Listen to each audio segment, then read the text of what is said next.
Hello and I welcome you to Vigyan recharge. चलिए आज बात करते हैं डिफरेंशियल गियर मैकेनिज्म के बारे में। तो शुरू करते हैं बिल्कुल बेसिक से, जिसके लिए ये मोटरसाइकिल वाला एग्जांपल बिल्कुल परफेक्ट है। अब यहाँ पर एक ही लाइन में घूमने के लिए बाहर वाले मोटरसाइकिलिस्ट को अपनी रफ्तार को इस तरह से एडजस्ट करना है कि वो सबके साथ एक साथ चक्कर लगा सके, क्योंकि अगर रफ्तार जरा मरा सी भी इधर उधर हुई तो मोटरसाइकिल आगे या पीछे हो जाएगी। और ऐसा करने के लिए बाहर वाले मोटरसाइकिलिस्ट को ज्यादा दूरी को कम समय में तय करना पड़ता है। अब इस तरह के मोशन में एंगुलर वेलोसिटी तो सेम रहेगी, लेकिन टेंजेंशियल वेलोसिटी डिफरेंट होगी। यहाँ से हमें पता लगता है कि किसी भी मोड़ पर गाड़ी का बाहर वाला पहिया तेज और अंदर वाला धीरे चलता है, जिसका कारण है बाहर वाले पहिए को ज्यादा लंबी दूरी को तय करना पड़ता है। अगर हम घोड़ा बग्गी का उदाहरण लें तो इसका बाहर वाला पहिया अंदर वाले के मुकाबले ज्यादा तेजी से और ज्यादा लंबी दूरी तय कर रहा है, क्योंकि इसके दोनों पहिए घूमने के लिए बिल्कुल फ्री है। और ये सिद्धांत हमारी गाड़ियों पर भी लागू होता है। अब आपको बताता हूँ एक मजे की बात। इंजीनियर्स ने जो शुरुआती कार डिजाइन की थी उसमें गाड़ी के एक ही पहिए को इंजन से घुमाया जाता था, और वो इसलिए ताकि मोड़ पर गाड़ी के दोनों पहिए अलग अलग रफ्तार पर घूम सकें। लेकिन यहाँ से खड़ी हुई इंजीनियर्स के सामने पहली समस्या, अगर रास्ता सही ना हो तो पहिए की रोड पर अच्छी ग्रिप ना बनने के कारण गाड़ी कहीं भी फंस जाती थी। और क्योंकि एक ही पहिया इंजन के द्वारा चलाया जा रहा था तो सारा भारी भरकम मेहनत का काम एक ही पहिए को करना पड़ता था, जिसकी वजह से उसकी लाइफ काफी घट जाती थी। इसीलिए इंजीनियर्स ने बहुत जल्दी इस डिजाइन को कूड़े के डब्बे में फेंक दिया। अब इंजीनियर्स वापस पहुंच गए ड्राइंग बोर्ड पर और करने लगे अलग अलग प्रैक्टिकल। अब इंजीनियर्स ने किया एक नया प्रयोग। उन्होंने एक एक्सल पर दोनों व्हील को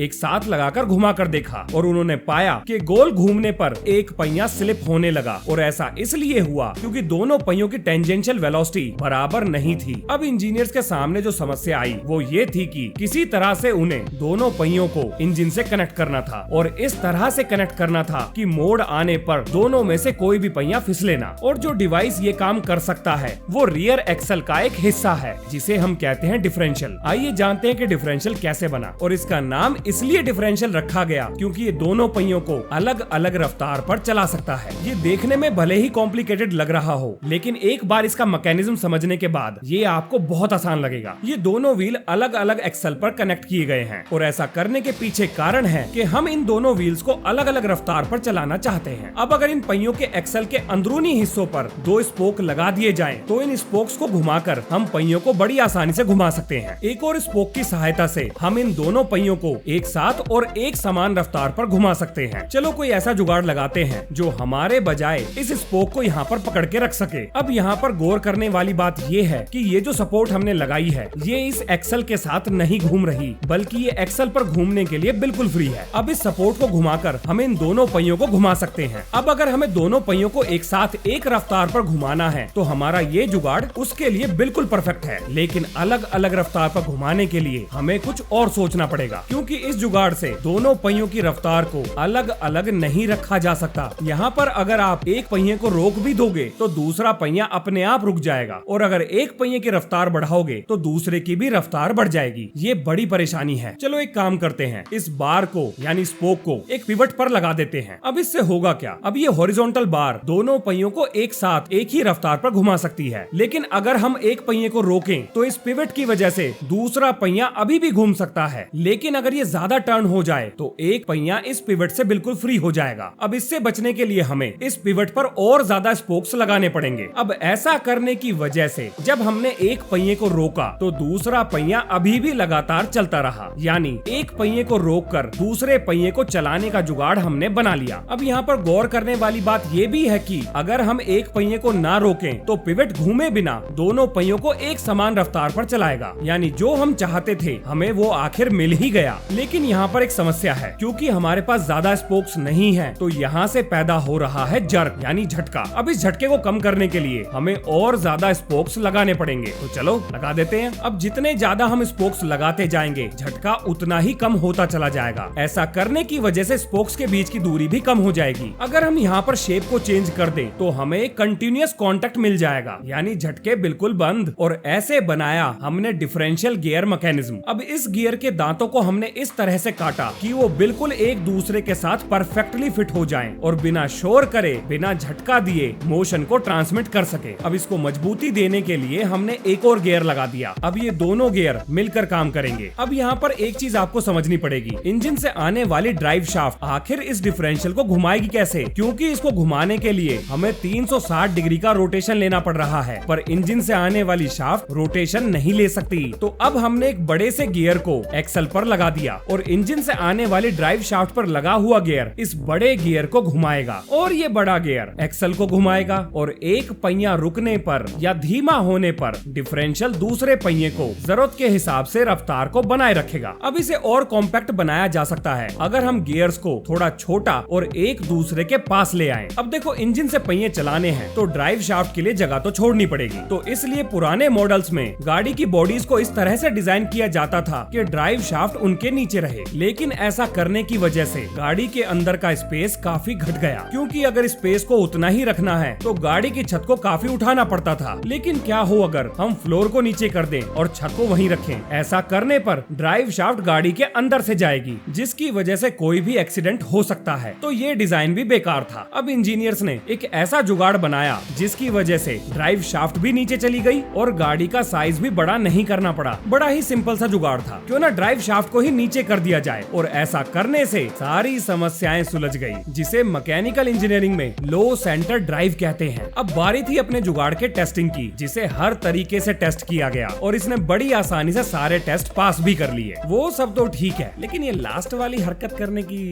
जरूरत तो थी नहीं। पर भैया, इंजीनियर्स तो इंजीनियर होते हैं, कुछ भी कर सकते हैं, कभी भी कर सकते हैं। तो इंजीनियर्स की मेहनत को हमारा सलाम। मिलते हैं नेक्स्ट वीडियो में। जय हिंद, जय भारत।